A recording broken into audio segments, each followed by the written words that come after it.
मेरा सौभाग्य था कि तमाम लोगों का अनुभव का लाभ मुझे मिला जब मैं मुख्यमंत्री बना पहली बार 30 साल पहले 21 साल पहले, और वो अनुभव मैं अभी तक काम दे रहा हूँ। और इसीलिए हमारे जो प्रोग्राम चल रहे हैं, ट्रेन निकल गया, रिफाइनरी लग रही है, और बाद में बहुत तरीके से विकास कर रहा है, होटलें बन रही है, वहां पर कॉलेज खोल रही है, सब कुछ हो रहा है, तो जाके लोग जाने के अधिकारी बड़ा तकलीफ पाते हैं।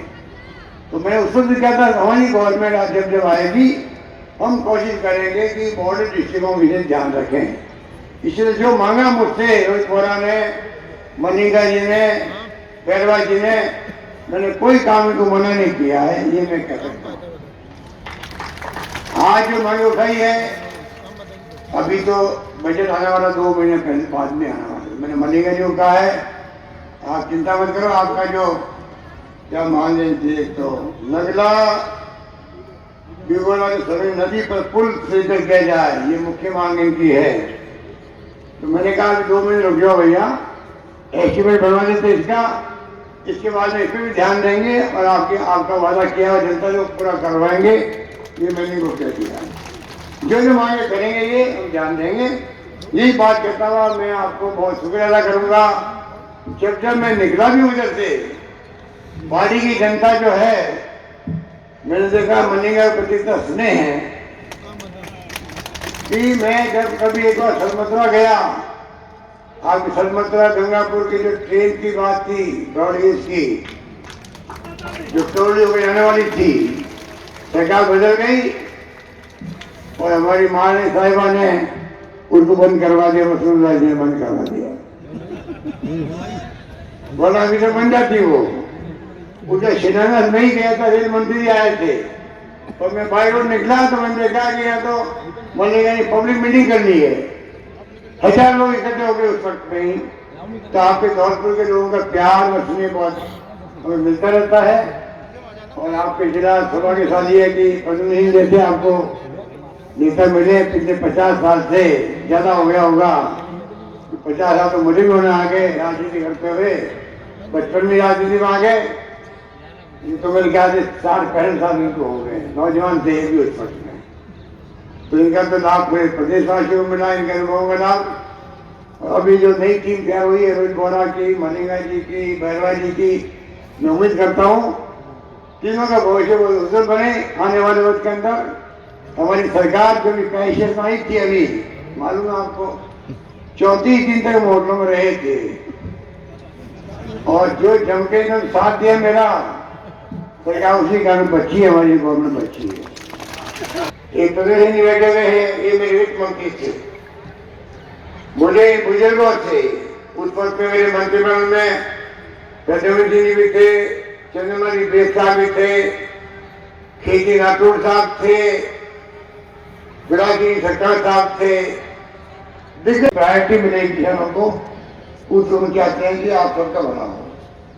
शिक्षा मैंने बताया आपको, कॉलेज खोल दिए, स्कूलें खोल रही है, कुछ कमी रख रहे हैं, इसको स्कूलें प्रमोट हो रही है, और पेंशन बड़े रूप में 80 लाख लोगों को पेंशन मिल रही है, बुजुर्गों को, बुरे लोगों को, विधवाओं को, एकल नारी को, निषेधजनों को, वो काम अलग चल रहा है। कोई जगह 30 लाख लोग मुश्किल से मिलती थी, हमने सब शर्तें डाली। पहले बेटा बड़ा हो जाता था तो पहले मिल रही है, माँ बाप को वो बंद हो जाती थी, वो सब भी मैंने हटा दी। बेटा कितनी बड़ा हो तो माँ बाप को पेंशन मिलती जाएगी, मिलती जाएगी, मिलती जाएगी। इस रूप हमने पेंशन के बड़े रूप में कर दिया है। क्या रही वो पिछली बार सरकार थी तब हमने ये सब शर्तें हटाई थी, अभी आते हमने 500 750 कर दिया, 7,500 रुपये कर दिए पेंशन के अंदर। तो सब जगह सोशल सिक्योरिटी का जमाना आ गया है। हम प्रधानमंत्री मोदी जी मांग करना चाहते हैं, परसों सुप्रीम कोर्ट ने भी कहा ये बात, 2-2 का है, जो बात मैं बोल रहा हूँ 15-20 साल से, कि आज आधुनिक भारत के अंदर सामाजिक सुरक्षा मिले हर व्यक्ति को। अगर कोई मजदूर भी है, देश के निर्माण में उसका भी हाथ है, खाली मशीनों से बिल्डिंग नहीं बनती है, अभी नया लोकसभा का भवन बना रहे मोदी जी। हिंदुस्तान भर में बिल्डिंग बनती है तो खाली मशीनें बना सकती है क्या? जब तक मनुष्य है मजदूर उसका हाथ नहीं लगेगा तब तक कोई बिल्डिंग खड़ी नहीं हो सकती। इसका मतलब मजदूर बूढ़ा हो गया है, वो मजदूरी करने लायक नहीं रहा है, सही साथ नहीं दे रहा है। इस तरह की जिम्मेवारी सरकारी जिम्मेवारी है, उनको सामाजिक सुरक्षा मिले, घर बैठे पैसा मिले और जीवन यापन कर सके। अभी सुप्रीम कोर्ट ने परसों कहा और दो टूक कहा है उनके अटॉर्नी जनरल को, हम कुछ नहीं सुनना चाहते हैं, हिंदुस्तान में एक व्यक्ति भूखा नहीं सोना चाहिए, उसके लिए आप क्या करो बताओ। और आदेश दिया है कि आप राज्य सरकार से बात करो, सब मिलकर के कैसे रसोई चल सकती है, भूखों के लिए क्या व्यवस्था हो सकती है, किस तरह व्यवस्था हो सकती है। तो मैं मोदी जी को कहना चाहूंगा आपके माध्यम से, ये वक्त बदल गया है। आप पूरे देशवासियों को जो विकसित राष्ट्र होता है, अमेरिका में, इंग्लैंड में, जर्मनी में, जापान में, आप हर परिवार को सोशल सिक्योरिटी मिले, कोई आदमी तकलीफ नहीं पाए, रोटी कपड़ा मकान की बात सही है, स्कीम बनती है, मकान वगैरह बनती है, आवास योजना बनती है, रोटी कपड़ा मकान की व्यवस्था सुनिश्चित हो व्यक्ति की, गरीब आदमी की भी। और जो रोजगार कमाता अच्छा वो देगा भी नहीं आपसे, व्यापारी लेगा नहीं, उद्योगपति लेगा नहीं आपसे, जिसके पास पैसा वो क्यों लेगा। तो आप भी होना होनी चाहिए, कोई भूखा नहीं रहे। और मुझे अच्छा लगा कि सुप्रीम कोर्ट ने ये आदेश जारी किया। इसलिए मैं कहना चाहूँगा कि बातें करने को बहुत सारी है, परंतु जो आपकी योजना है पूरी राजस्थान की 13 जिले की, उसमें धौलपुर भी आता है, करौली भी आता है, माधोपुर भी आता है, भरतपुर भी आता है, अलवर भी आता है। पानी मध्य प्रदेश और राजस्थान की नहरें चलती है, पूरी राजस्थान की ईस्टर्न कैनाल की योजना जो वसुंधरा की वक्त बनी थी उसको आगे बढ़ाना चाहते हैं। प्रधानमंत्री कह के गए जयपुर में, अजमेर में हमारी सरकार दोबारा बनेगी, हम इसको राष्ट्रीय परियोजना घोषित करेंगे। मैं उनको पूछना चाहता हूँ, 2.5 साल निकल गए, आपको भी 3 साल निकल गए, आप उनको राष्ट्रीय परियोजना घोषित क्यों नहीं कर रहे हो? क्यों नहीं 90% देते हो आप पूरी योजना के? कई लोग बैठे मास्क लगाए हुए, मुझे खुशी एक महिलाएं बैठी हुई है, मास्क बहुत जरूरी है। अभी पिछले 10 दिनों में वापस कोरोना फैलने लग गया, राजस्थान के अंदर भी, देश के अंदर भी, और यूरोप के मुल्कों में बहुत भयंकर आतंक मचाया हुआ है। ये जर्मनी में लोग बहुत मर रहे हैं, अमेरिका में हालत खराब है, यूरोप के मुल्कों में बढ़ता ही जा रहा है ये। और तो रशिया में बेड नहीं मिल रहे लोगों को, तो ये अभी गया नहीं है। इसको अगर अभी हमारे यहाँ जो स्थिति बनी लगता खत्म हो गया, खत्म नहीं हुआ है, हमें सावधानी रखनी पड़ेगी, मास्क लगाना पड़ेगा, प्रोटोकॉल का पालन करना पड़ेगा, जो आपको करना चाहिए। बाकी तो आपके कॉलेज खोल दी हर तहसील में, आपके बाड़ी में, बथई, नवाब में, मनिया में नवीन राजकीय कॉलेज खुल गई है, चालू भी हो गई है। बाड़ी में हमारे मलिंगा साहब 2 कॉलेज ले गए, लड़कियों की लड़कों की, बड़ा होशियार आदमी फटाफट के ले गया। धौलपुर लिफ्ट सिंचाई स्पेशल योजना 852 करोड़ की है। आप बताइए, ये धौलपुर, मणिया, शेखपुर, राजा खेड़ा तहसील के तो 56 गाँव के किसानों की सिंचाई की योजना भी साथ जुड़ी हुई है, पीने के पानी की भी है। रोहित बोरा जी ने इन सब साथी मिलकर इसको पूरा करवाया है, घोषणा करवाई है। जल जीवन मिशन 660 करोड़ रुपये, 200 योजना स्वीकृत हो गई है। 455 गाँव में ये घर घर पेयजल पहुँचेगा। इस प्रकार से बहुत लंबी बातें हैं। सिंगरौली में पेयजल व्यवस्था, तलामली ग्रामीण सड़क योजना, ग्रामीण जल योजना। कहने का मतलब यही है कि आपके क्षेत्र में, मैंने पहले भी कहा था 20 साल पहले, जो बॉर्डर डिस्ट्रिक्ट है, चाहे धौलपुर हो या भरतपुर हो, चाहे झालावाड़ हो या बाड़ा हो, तो जिसमें हो बाड़मेर हो, जो लगता है डिस्ट्रिक्ट वहां पे सरकारों को किसी पार्टी सरकार हो उसको क्या ध्यान देना चाहिए। दूर के इलाके होते हैं, अधिकारी हमें पसंद नहीं करते, संकट आ जाओ। उस वक्त भी भयंकर काल पड़ गया था, 3-4 लगातार काल पड़े थे। हमने घर घर में क्यों पहुंचा दिया, याद होगा आप लोगों को, राष्ट्रीय परियोजना के रूप में। तो ये राजस्थान की 13 जिले की योजना है, पीने के पानी संकट है। सब जिलों के अंदर उस योजना का आप तुमने हाथ में लेते हो और तुमने घोषणा करते हो। ये हमारी मांग है, हम उनके जवाब दिए हुए हैं, लगातार पत्र लिखते रहते हैं, जब कभी वीडियो कॉन्फ्रेंसिंग होती है उठाते रहते हैं। और मैं समझता हूँ कि प्रधानमंत्री को वादा करे देशवासियों के सामने, वो वादा लागू होना ही चाहिए, ये मेरा मानना है। इस रूप में सब काम कर रहे हैं। बाकी तो आपके जैसे आपके यहाँ हवाई पट्टी अब 30 करोड़ लागत थे। पिछली बार जब मैं मुख्यमंत्री था तब मैंने ही 8-10-12 हवाई पट्टी मंजूर करी थी। आपके यहाँ बन चुकी है। मेडिकल कॉलेज 250 करोड़ की लागत से कार्य प्रगति पर है। इंजीनियरिंग कॉलेज 26 करोड़ की लागत से कार्य प्रगति पर है। काली की योजना जो अभी घोषित की मैंने बरौनी के अंदर, पावित नदी राम सागर बांध को भरा जाएगा। 700 99 मतलब 800 करोड़ की योजना है। ये तकनीकी स्वीकृति हो चुकी है, जारी डीपीआर बन चुकी है। किचार सरमतरा बाड़ी बचेरी सब जगह पर आपको पानी मिलेगा। उपखंड धौलपुर में शेपू कुल मिला के 483 गाँव लाभान्वित।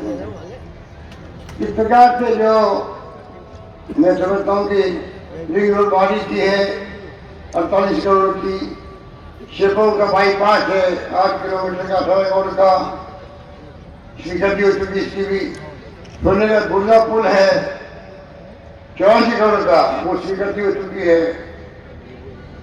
10 ऑक्सीजन प्लांट लग चुके हैं। कितना हाहाकार मर गया था देश के अंदर ऑक्सीजन को लेकर के। लोग कितने लोग मरे देश के अंदर, करीब 9,000 लोग मर गए देश के अंदर।